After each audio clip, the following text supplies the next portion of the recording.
Hello, Fringe. It's me, Holestar, the Queen without a peen, or the Queen with a vagine. Usually, I host the midnight screening for Fringe, but unfortunately, this year, due to Miss COVID, that isn't happening. But I'm going to tell you a little story anyway. A story about me, obs. It's called How I Got Into Swinging. I became a professional dominatrix in 2000 while at university. I learned a lot about humanity, fetishes, alternative sexuality, and psychology. I've seen and done a lot of weird and wonderful, safe, sane, and consensual things with a wide variety of people. As a dominatrix, you're a therapist and a confidant. You service the unconventional and unvanilla needs of those who need escapism. I provided such sessions for people in Blackpool, Vienna, where I lived for 4 years, where I became the gender-bending fruitcake you see before you, and of course, London. But then I had an accident. I was on stage performing at Glastonbury Festival on the NYC Down Low stage, and it was wet. I went one way. My knee went the other. It became dislocated. I slammed it back in, but in the process knackered the cartilage inside my knee. I then spent 18 months in a wheelchair and on crutches. So I retired. A dominatrix in flat shoes isn't much of a look.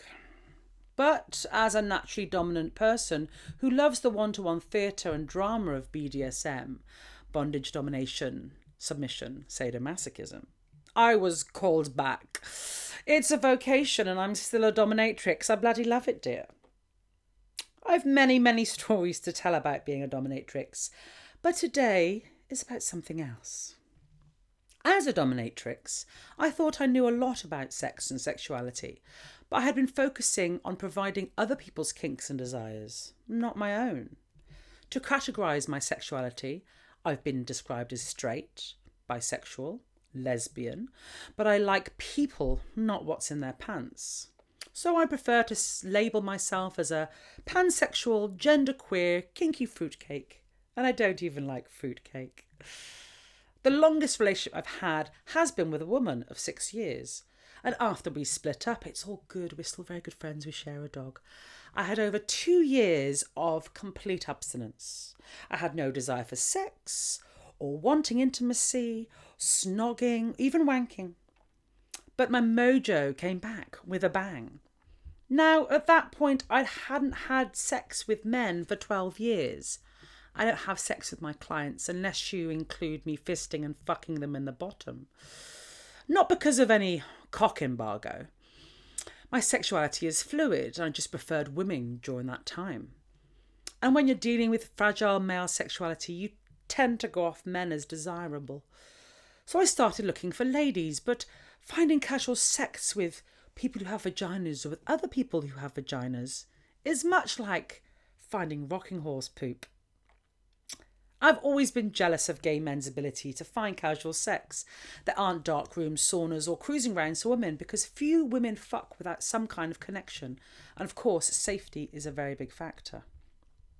I'm generalising here, but for many women, sexual desire is between their ears. It's in the brain. It's emotional. It's erotic. They like to feel wanted. They like to nest. They like to like the person they're being intimate with and not feel like a cum bucket. Men, generally, on the other hand, are generally simpler creatures. They're more visual and physical. Many, not all, can have casual sex, passion-free, without any emotional connection, easier than most women. A big reach here, I know, but to quote radical feminist Valerie Solana's Scum Manifesto, the male is obsessed with screwing. He'll swim a river of snot, wade nostril deep through a mile of vomit, if he thinks there's a friendly pussy awaiting him. He'll screw a woman he despises, any snaggle-toothed hag, and furthermore pay for the opportunity. Having been a sex worker for 20 years and received thousands of messages from needy and desperate men, I don't agree with Valerie's manifesto, but I can see where she's coming from. So unable to find casual bonking with women, I thought I'd give cock another go. I went online, various sites, and chatted with a lot of people who prattled away in generic wank speak. A lot of dishonest married and partnered cheaters, something I've zero interest in. But then someone suggested a swinging site. Now, coming from the BDSM world, which is generally frowns upon swinging, I presumed it was all CD and pampas grass, keys in the bowl, women cajoled into sex with strangers at the request of their husbands. But curiosity got the better of me. I signed up and found my place in the right people, and plenty of wrong ones too. Being a new single woman, I received over 350 messages on my first day. Most were dick pics, but some were too ridiculous to put straight in the bin, so I started collecting the most hilarious ones. The non-stop cock. Is that fat arse free for a proper cocking and pounding right now? If yes, forward your postcode and contact number so we can talk a bit now before I come over there and cock the living daylights out of all your holes. I want to gag your face with my big cock and spank your big arse while I do it. Then give you non-stop cock. The racist. White folks only. Any ethnics, putting it politely, sod off. This includes mixed race and mixed relationships, past or present. If I don't like the colour of someone who's been there before me, then it'll never happen. Lol. The sportsman. I'm Carter. I'm a professional footballer from London. Thought I'd say hi. New on this site. Thought I'd give it a go. Would be lovely to have a chat. Hope to speak to you soon. Many thanks. It was all nice and polite, and then, P.S. Don't take this the right way, and don't be offended, but do you extreme deep throat till you puke up thick vomit? Also, what bra size are you? Kiss. The Pooh Man. Hey hun, how are you? Would you be interested in trying shitty anal? I want to smell and taste your bum, preferably slightly dirty. Would you honestly get pleasure out of me sniffing and tongue dipping your bum? I fantasize about a woman straining fart and poo out for me, bent over while I wank and occasionally pee on her bum as I get shitty, just before I unload cum in it. I quickly found the block button. Once I got into the swing of things, I made a couple of rookie mistakes and met a few idiots. As a single woman new to the scene, I was fresh meat and needed to prioritise my safety and self-worth. One night, drunk and horny after a drag gig, I got chatting to a guy and invited him over. But I've always insisted on a pre-shag chat. Good job too, as he turned out to be a massive homophobe and a transphobe too. I tried reasoning with him, but he was having none of it. So I asked him to leave and take his nonsense with him. Luckily he did. I was drunk, but not horny enough to know that I couldn't knowingly fuck a bigot. Despite the plethora of filth, swinging makes complete sense. Besides the sex part, it's pretty social and it's liberating to talk with others so openly about sex. There's no cheating or deception. Most swingers talk about sexual freedom with a level of respect that's not found in mainstream dating. Swinging couples have a primary partner, sometimes more, polyamory, yet enjoy sharing their bodies with others. If it's all consensual and nobody's getting hurt, then what's the problem? Swinging couples talk about their sex life, are open and honest with each other, and from what I've seen, tend to have pretty strong relationships.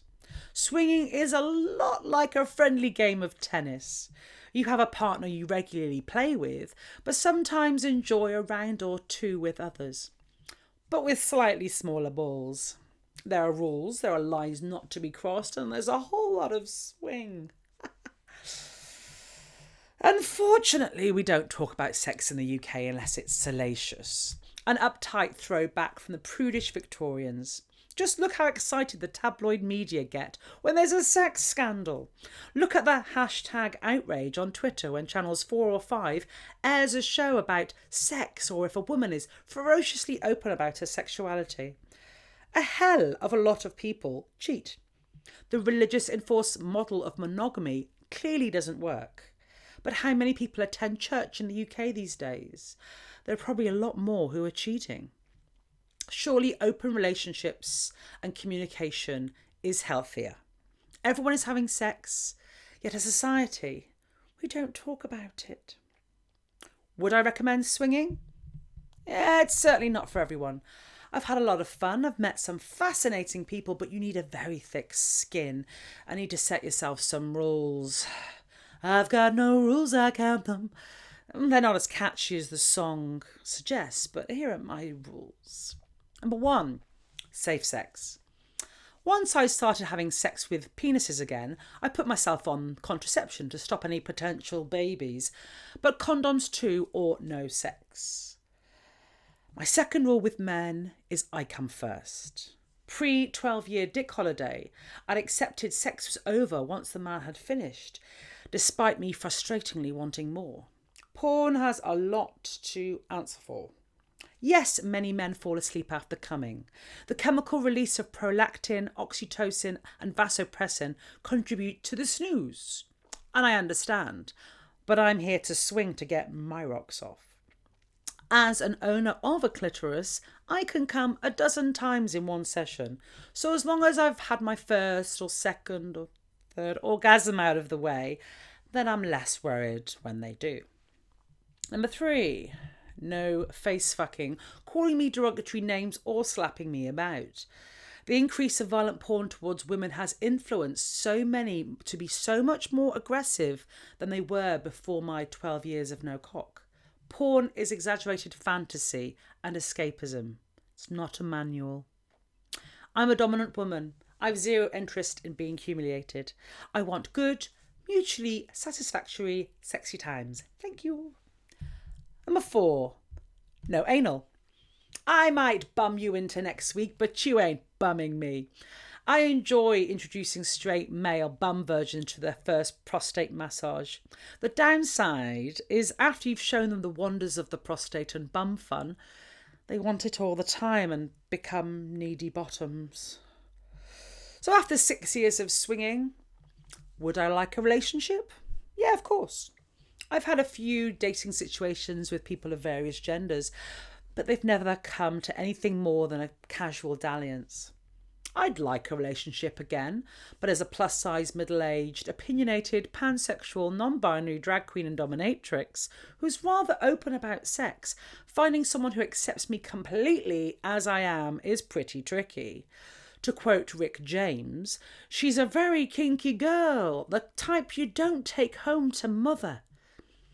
Yeah, my dating pool is more of a puddle.